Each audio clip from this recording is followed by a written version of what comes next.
I'm Sujay, Feng Shui Intuitive here to empower you through this ancient Feng Shui knowledge. So many of you have been curious about space clearing. So today I'm going to dive deep into the world of energetic cleansing. So let's go.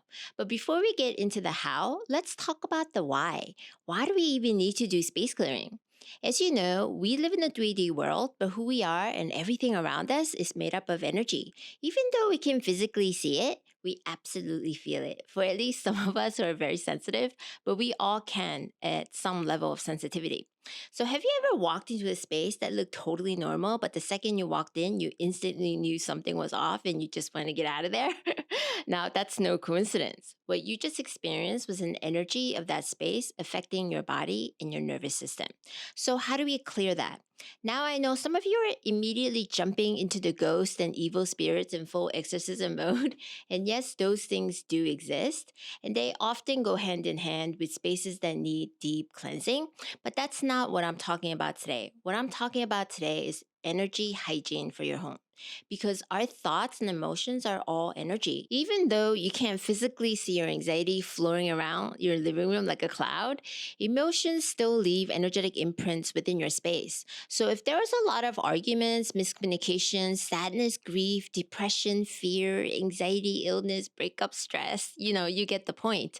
These energies can linger and become stagnant in your environment, which is why if you just moved into a new home, you absolutely want to clear out the leftover energy from your previous tenant. You also want to do this after sickness or traumatic events or emotional intense periods or major life transitions. Honestly, this video is for anyone who's been feeling emotionally heavy in their homes and don't know why. And for everyone else who just wants to empower themselves and take control of their home's environment. Lastly, if you also just want to put a reset button on your home, this video is for you. And I understand if you've never done space clearing before, this may sound very foreign or even intimidating at first. But for me, space clearing just feels like a normal thing to do, just as brushing my teeth. It's just part of my life and it's something that I do daily. In fact, I have simple daily practices that I do consistently and mini cleansing that I do whenever I bring any used items into my home and deep clearings ritual that I do monthly. And that's what I'm going to be sharing with you today. So let's start with my daily space clearing. Number one, the very first thing that I do every morning is open my window for circulation. And yes, it doesn't matter if it's 100 degrees outside or freezing cold. I intentionally open my window for at least 10 seconds to allow a fresh new prana and life force to enter into my space. Our space can become energetically stale without this fresh new airflow. And now you might be thinking, wait, this is way too simple. Yes, it is. Space clearing doesn't need to be that complicated at all. But there's a difference between simply opening your window and opening your window with intention, because it's your intention that's the most powerful part of this practice. Let me explain it another way. Intention is like soap. Can you technically clean something without a soap? Sure. But when you use soap, you know you're getting squeaky clean. That's what intention does for energy work. Power cleanse. Number two, the next thing I use is sound. I have some kind of sound clearing tool in almost every room. I have a small metal chime by my front door, metal wind chime on my balcony, and a handheld bell that I carry around to clear spaces or an object. I also have a crystal singing bowl in my office that I use whenever I want to shift the atmosphere and bring positive energy into my space. Because energy at the end of the day is vibration and sound is vibration. So whenever you intentionally use a sound, you're literally changing the energy frequency of that room. I personally find sound to be one of the most powerful tools for cleansing. I also like to play meditation music on the background because they can help to shift the energy of my space. And honestly, if you have nothing on you, I like to use my hand and just clap because this is the best tool that we've been given for free. And it's incredibly effective. Whenever I walk into a situation and I don't feel safe energetically, I just clap around myself and leave the space immediately. When in doubt, so use your hands. Number three, now let's talk about decluttering and physical cleaning. Please do not underestimate the power of decluttering and physical cleaning of your home with intention. You may already declutter and clean your home regularly, but if you're not consciously using your intention to clear that stagnant energy while you're decluttering and cleaning, you're missing such a powerful opportunity. Cleaning itself can become like a spiritual practice whenever you do it with intention to remove that unwanted energy. So let's talk about quick mini cleanse that I do from time to time. For instance, let's say I bought something secondhand. This is what I do. Number one, physical cleaning. If I find something that I like and I can't physically clean them, this is my first step. If there are items that I cannot clean thoroughly, I usually like to pass on them. And there are things that I avoid entirely, pieces that are harder to clean energetically, like mattresses, couch, and rugs. These items tend to hold the energy, so I like to pass on them. But have I bought a used rug before? Yes. Did I regret it? Yes. And have I bought rugs that I love secondhand, like my Moroccan rug that I'm sitting on? Yes. So this isn't hard yes or no. Use your intuition and your best judgment when shopping used. Now, after physical cleansing, I like to cleanse energetically using smoke. This is one of the most well-known form of space clearing, also known as smoke cleansing or smudging. However, before I share this approach, I like to mention something important. Many smoke cleansing practices come from indigenous and sacred traditions, so it's important to approach them with respect and awareness. Plants like white sage or palo santos are often over commercialized, so encourage being intentional and informed when using them. And honestly, there's so many other beautiful alternatives. And if you happen to grow your own herbs, even better because they already know your energy and your home. You can use rosemary, lavender, cedar, mugwort. What matters most is the intention behind the practice.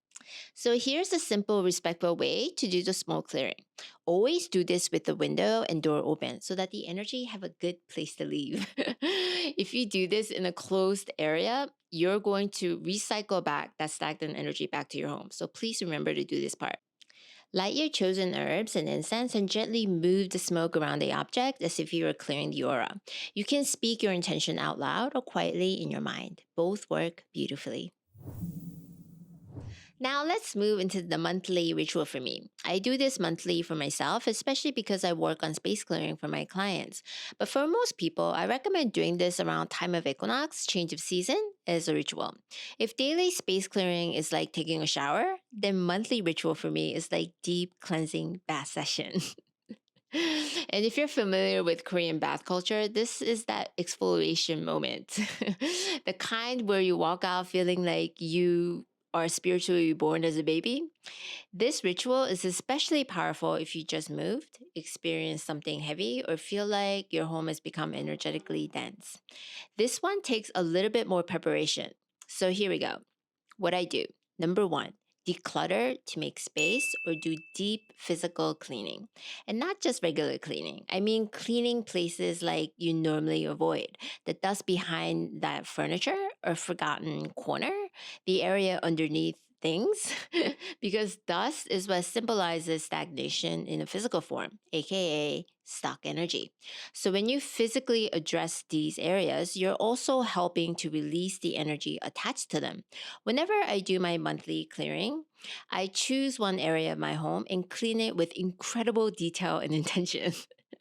Now, ideally, yes, it would be amazing to deep cleanse every single areas of my home, but realistically, that's not always possible. So my recommendation is that you choose one section that matters deeply to you and clean it more intentionally than ever before.